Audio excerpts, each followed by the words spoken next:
In this video, we're going to talk about how to write chemical equations from word descriptions, like this one.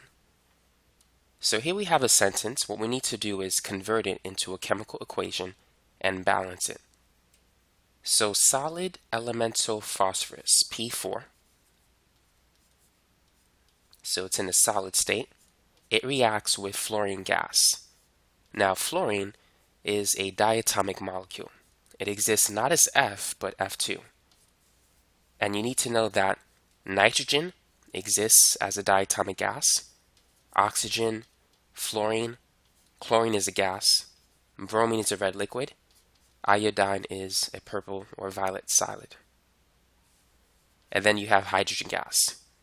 So make sure you know those 7 diatomic elements. Now the product of this reaction is phosphorus pentafluoride. Penta means 5, so it's PF5. And it's in a gaseous state. So that's the chemical equation that corresponds to this sentence. Now what we need to do is balance the chemical equation. So we have 2 elements that we need to concern ourselves with: phosphorus and fluorine. So right now on the left side we have 4 phosphorus atoms and only 2 fluorine atoms based on the subscript we see here. On the right side we have 1 phosphorus atom and 5 fluorine atoms. So let's begin by balancing the phosphorus atoms. So we have 4 on the left, 1 on the right, so we need to multiply this number by 4. So let's put a 4 in front of PF5. So now we have 4 phosphorus atoms. Now the number of fluorine atoms, they change. It's going to be 4 times 5, which is 20. So now we need to make this number 20. Therefore, 20 divided by 2 is 10. So let's put a 10 in front of F2. So now this is going to be 20. So we can see that the number of phosphorus atoms are equal, and also the number of fluorine atoms are equal. And so that's it. So that's the balanced chemical equation that corresponds to this word description. Now let's work on this one. Number 2, calcium metal, so that's Ca, and metals are usually in the solid phase. Calcium metal reacts with nitrogen gas, and just as we mentioned before, nitrogen is a diatomic molecule, to produce calcium nitride. Now, for these types of problems, you need to be able to write the formula of a chemical compound. So this is an ionic compound, and therefore we need to write the ions first. Calcium exists in group 2A, so it has 2 valence electrons. As an ion, it's going to have a 2+ charge. Nitride exists in group 5A or group 15A. And so it needs 3 more electrons to get to 8. So those ions typically form a -3 or 3- charge. Now, perhaps you've seen this method where you can replace the charges with subscripts. And if you use it, you'll get this formula, Ca3 and 2. And so that is the formula for calcium nitride. For those of you who wish to understand why this works, what we need is 3 calcium ions and 2 nitride ions. The reason for this is charge balance. The sum of the positive charges must equal the sum of the negative charges. And so if you add 2 3 times, you're going to get 6. Or if you add 3 2 times, you'll also get 6. But in this case, 2 -3s will add up to -6. And so that's why we need 3 calcium ions and 2 nitride ions to balance out all of the positive and the negative charges. But if you use this crisscross technique, you can quickly get the answer. So this 3 becomes the subscript here, and this charge of 2 becomes the subscript as you see on the right side.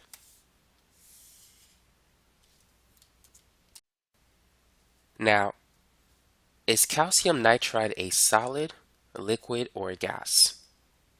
How are we supposed to know if it's not given to us in the sentence? Now, you know this to be an ionic compound, which is between a metal and a nonmetal. And that's usually the case. There are some exceptions, but a compound consistent of ions is an ionic compound. And most ionic compounds, almost all of them, but a high percentage of them exist in a solid form. So therefore, calcium nitride is going to be a solid. If anything, you could look it up on the internet to see if it's a liquid solid or something like that. Now let's go ahead and balance the equation. If you want to pause the video, feel free to do so if you want to try this yourself. So on the left side, we have 1 calcium atom and 2 nitrogen atoms. On the right side, we have 3 calcium atoms and 2 nitrogen atoms. So the nitrogen atoms are already balanced, so we're not going to worry about that. Now we need to multiply the number of calcium atoms by 3. So let's put a 3 in front of Ca. Everything else, if you want to, you can put a coefficient of 1. You really don't need it there, but you could if you want to.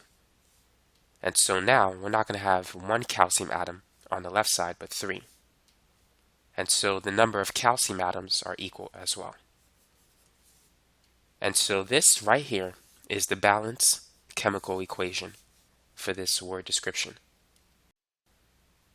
Here's another one that we could try.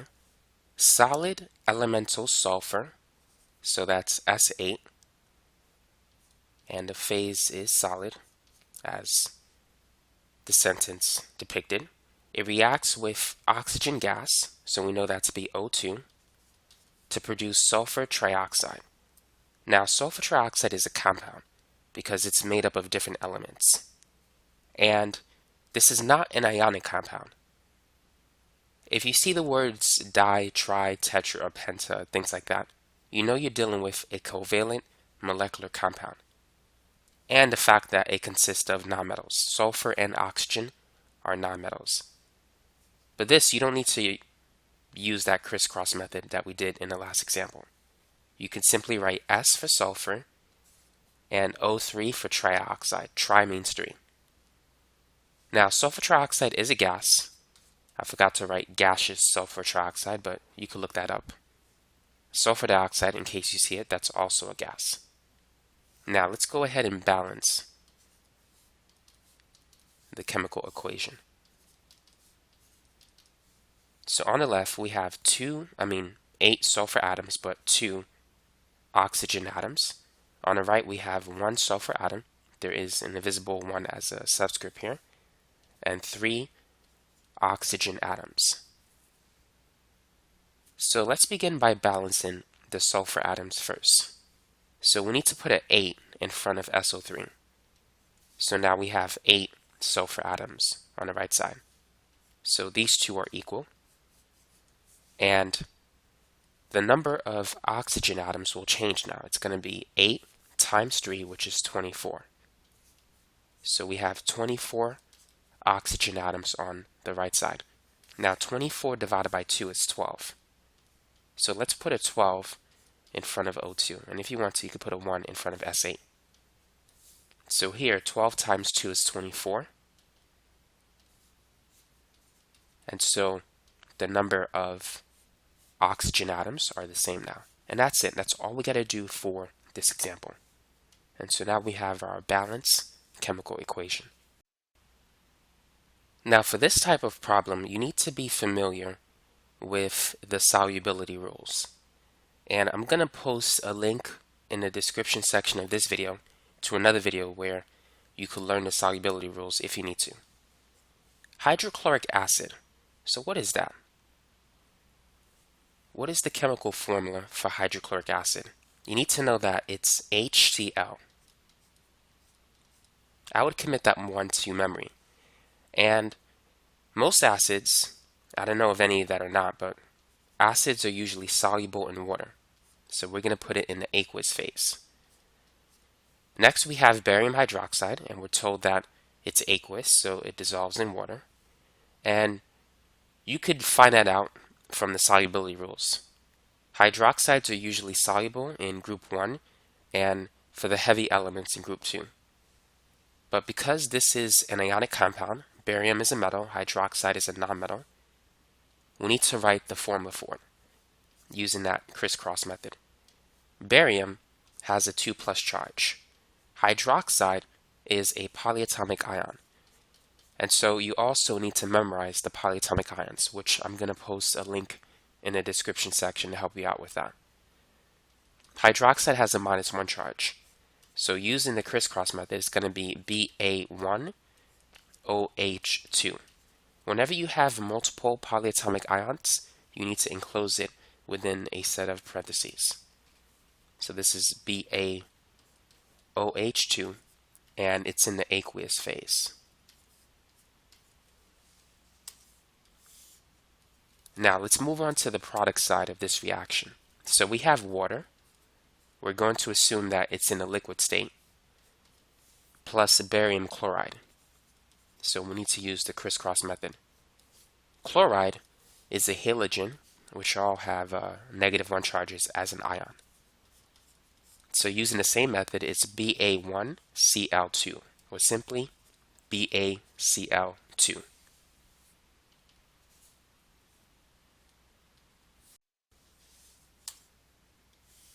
Now, barium chloride, BaCl2, is it soluble or is it insoluble? Does it dissolve in water or will it not? So should we write aqueous or solid? So here's when you need to know the solubility rules. Chlorides are generally soluble except with silver, lead, and mercury. Since it doesn't have one of them, therefore BaCl2 is soluble, which means that it dissolves in water. So we're going to write AQ. It will exist in the aqueous phase. And so that's it for this particular chemical reaction. Now sometimes you may be given a word description without the products of the reaction. In this video, I've given you the entire chemical reaction, the reactants and the products. But sometimes you need to predict the products yourself. And this type of reaction is a double replacement reaction. And so not only do you need to know what type of reaction you're dealing with, but you also need to know how to predict the products of the reaction. And the methods by which you would do so varies on the type of reaction you're dealing with. So I'm going to post some other links to this video. 1, how to predict the products of chemical reactions, and 2, how to distinguish between the different types of chemical reactions that are out there. So it might be useful for you to watch both of those videos when you get a chance. Now let's work on balancing the chemical reaction. So let's write the elements that we have. We have hydrogen, chlorine, barium, and oxygen. And so let's write it again on the other side of the reaction.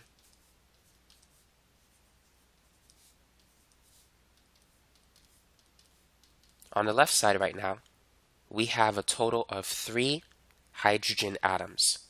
1 in HCl, but 2 in barium hydroxide. So we have 3. And we have 1 chlorine atom in HCl, 1 barium atom in BaOH2, and 2 oxygen atoms, 1 times 2. On the right side, we have 2 hydrogen atoms in water, 2 chlorine atoms in BaCl2, 1 barium atom, and 1 oxygen atom.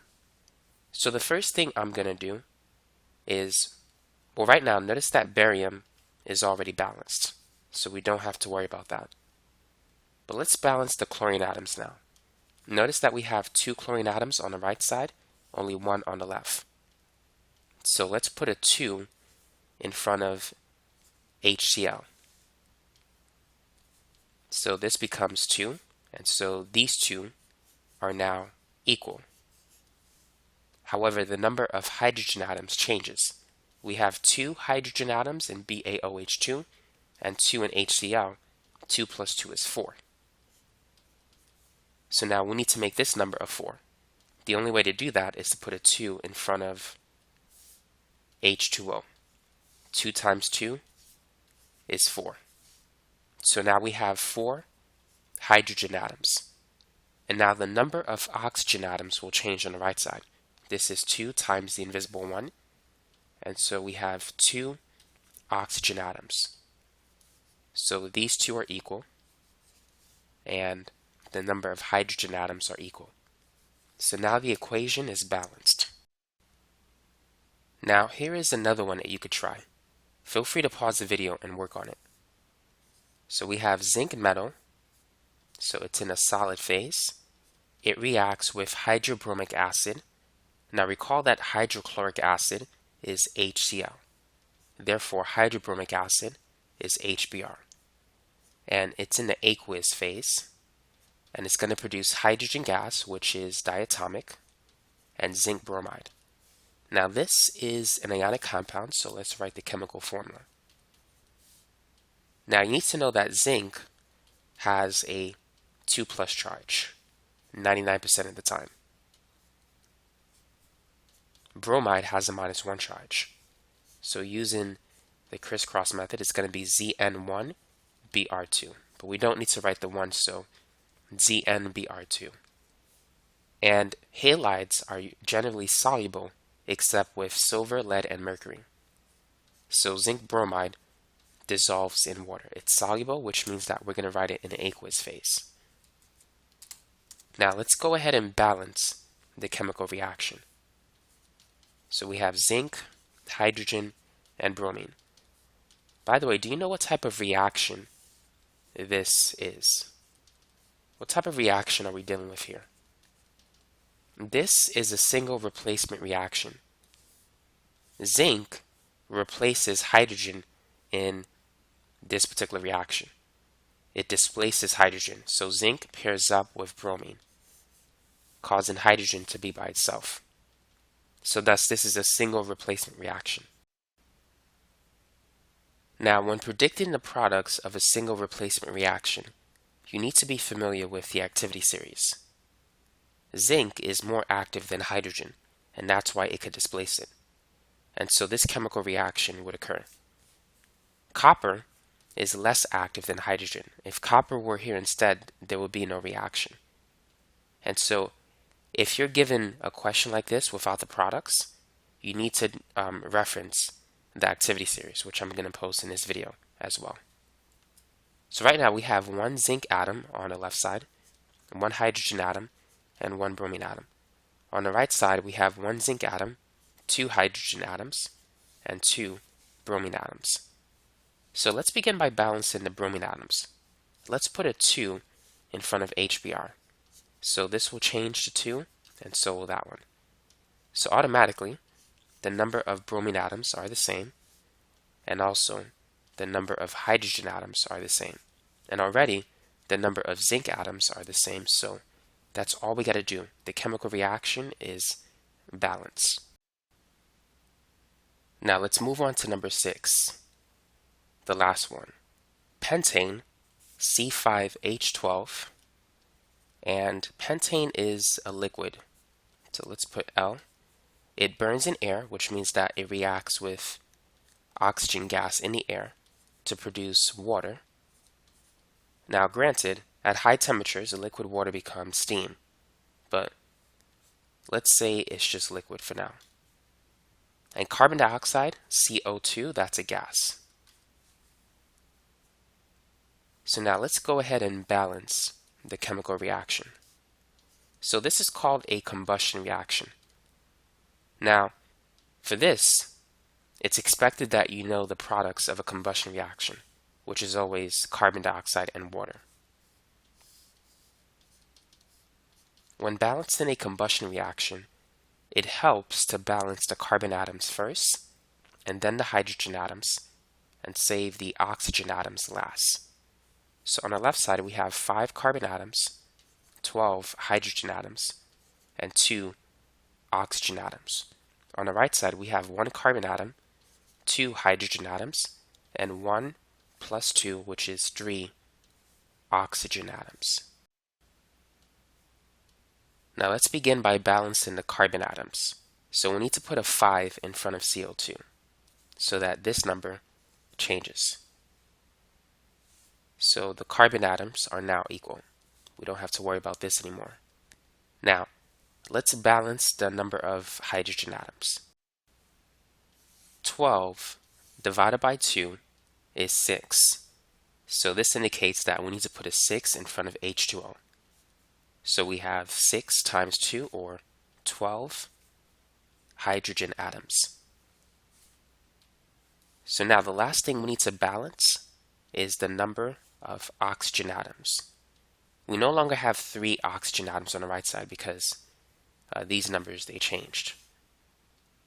So here we have 6 oxygen atoms, and in CO2 we're going to have 5 times 2, or 10 oxygen atoms, for a total of 16. And 16 divided by 2 is 8. And here we could put a 1. I mean, you don't need to, but let's go ahead and do it. So now we have 16 oxygen atoms on the right side, and also 8 times 2, or 16 on the left side. So now we have a balanced combustion reaction. And that's it for this video. So once again, feel free to take a look at the links in the description section to my other videos that can help you with this topic. And if you wish to subscribe to this channel, make sure to click the notification bell so you can receive any updates on new videos that I'm going to post in the future. So thanks again for watching.